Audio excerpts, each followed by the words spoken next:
here at the very top. So I do not speak French, but I believe the translation of the words here is family of the widow Paris, born Laveau.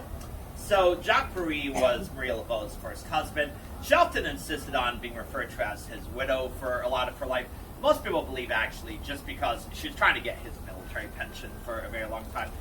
So Christophe Blackbean was her second husband. That's who she spent most of her life with. So Marie Laveau actually have a portrait of her. So this is probably the most famous image that was ever made of Marie Laveau. It's a portrait that was painted while she's still alive in the 1800s. So Marie Laveau, she's often known today as the Voodoo Queen of New Orleans. She's, I would say, arguably one of the more influential people who's ever lived in the city. So she had a following while she was alive, Marie Laveau, of at least a few thousand people that used to regularly attend the rituals she'd hold every year that were held just outside the city at a place called the Bayou St. John, which is basically where City Park is right now. And those are just her big public events. Her private following may have actually been a bit larger than that, for what they say.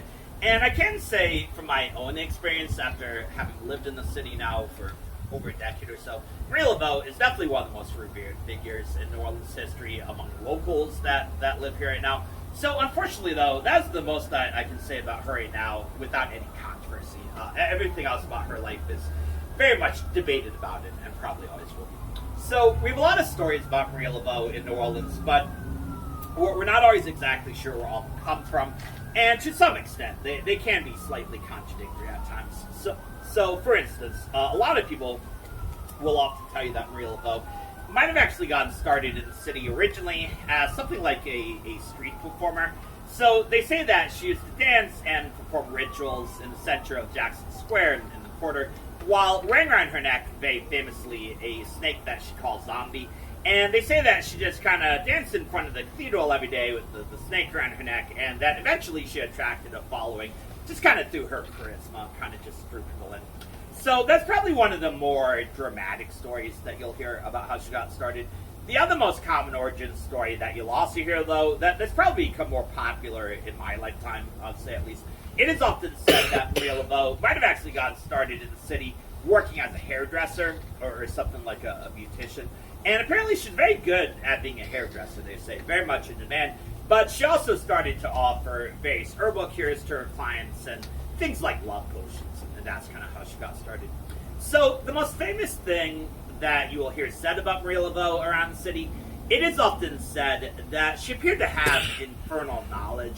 So they say basically that she seemed to know the secrets of everyone living in the city in the 1800s. So she knew who was sleeping in whose bed, who was stolen from whose employer, who was sleeping with somebody else's child, and that she'd often use those kind of secrets to blackmail some of the more powerful and wealthy people in the city. Not necessarily just to make money, but maybe at least just as much provide protection for herself and her followers. It's how they avoided being persecuted that way, they say, over the years. Now, how she gained all these secrets, though, that it seemed that she knew about everyone.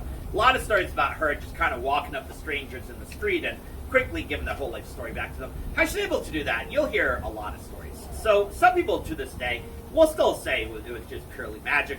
Another common explanation, though, that you'll also hear a lot nowadays, if this part of her life story is true at least, is that a lot of people say that Marie Laveau might have actually learned a lot of secrets in the early years because she worked as a hairdresser. Mm-hmm. They say that she'd keep her ears open and just kind of listen into the gossip of all her clients and plug their secrets out that way.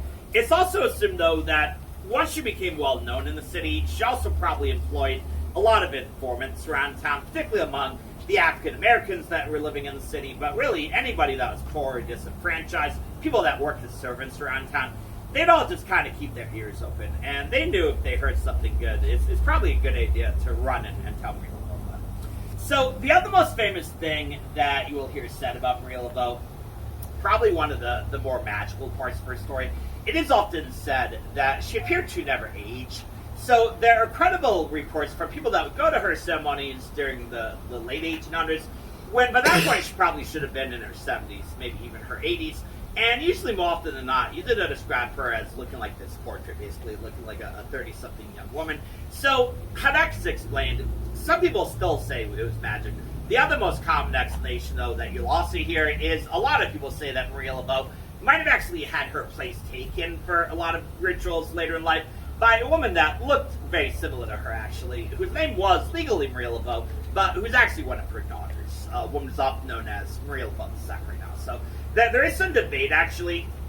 Some people think this portrait might have actually been a drawing of her daughter in reality, but her daughter is also listed over here. So Marie Laveau, that's actually Marie Laveau II, her daughter. So